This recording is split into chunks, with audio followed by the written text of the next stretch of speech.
What if you could reprogram your core identity while your analytical mind was still asleep?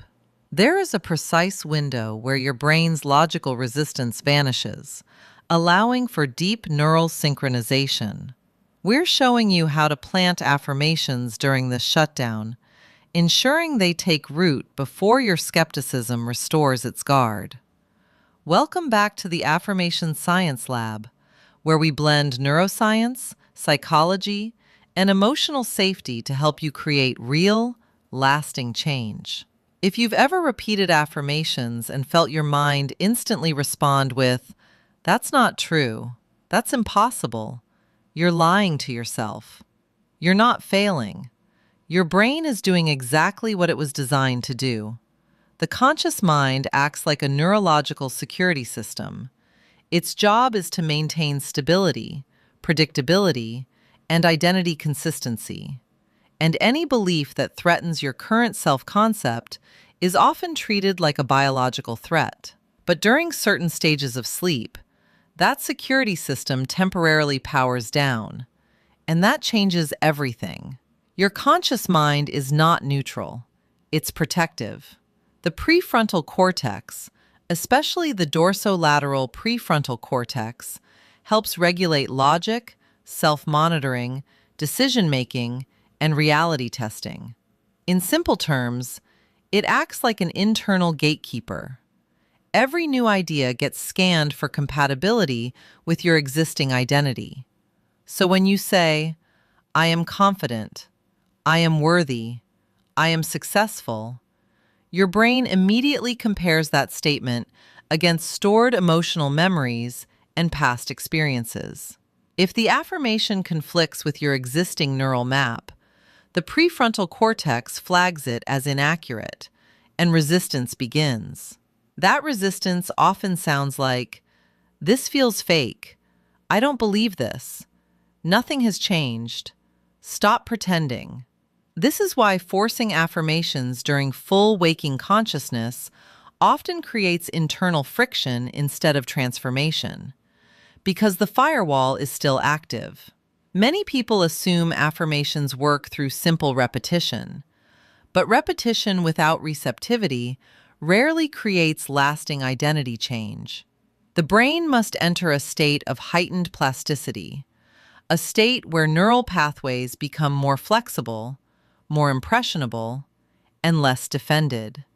And one of the most powerful windows for this happens during rapid eye movement stage of sleep, also known as REM sleep. REM sleep is one of the strangest neurological states the human brain enters. Your body becomes temporarily immobilized through REM atonia, a protective paralysis mechanism that prevents you from physically acting out dreams. But something equally fascinating happens cognitively. Activity in portions of the prefrontal cortex decreases dramatically. Meanwhile, emotional centers, imagery networks, and associative processing become highly active. In other words, the logical editor quiets down, while the subconscious simulation system becomes amplified. This is one reason dreams feel emotionally real, even when they're irrational. The brain's fact-checking system is partially offline. And during the transition between REM sleep and waking consciousness, there's a brief neurological overlap where the subconscious is still dominant, but incoming sensory information can begin entering awareness. That overlap creates a temporary vulnerability window, a state where new suggestions can encounter less resistance than they would during full wakefulness. During these transitions, the brain is highly fluid. Neural networks are reorganizing. Memory consolidation is still active. Emotional associations are still malleable. And because the analytical mind hasn't fully rebooted, certain inputs may bypass the normal layers of skepticism. This is why the moments immediately after waking can feel strangely suggestible. You've probably experienced this without realizing it.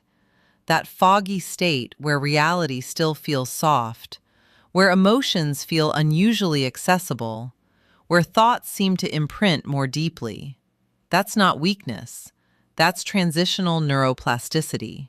Timing is everything. If you want affirmations to penetrate deeper levels of identity, timing matters more than force. The goal is not to overpower the conscious mind. The goal is to speak before it fully comes online.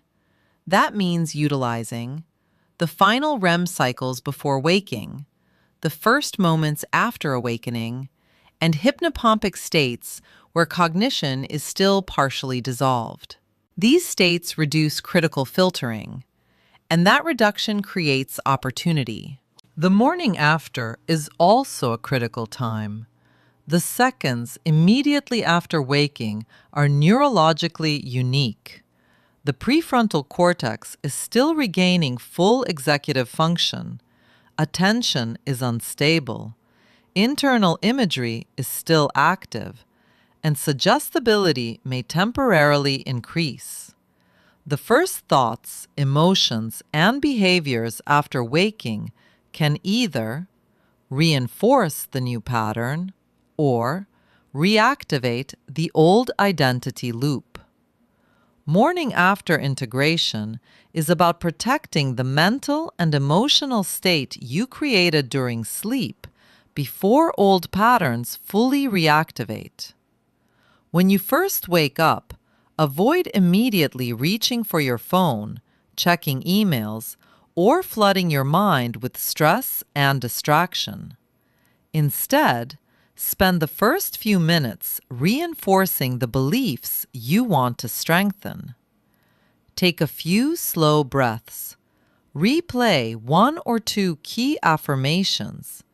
Visualize yourself already embodying that identity, and choose one small action that aligns with your goals for the day.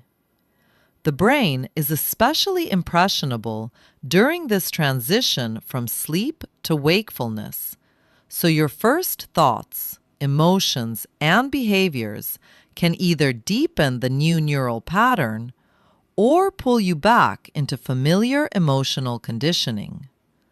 Consistency during these first moments helps train the mind to accept the new identity as normal and familiar.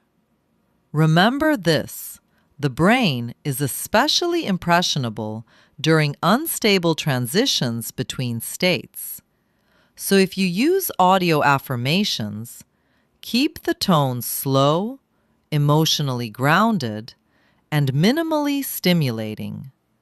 The goal is not excitement. The goal is absorption.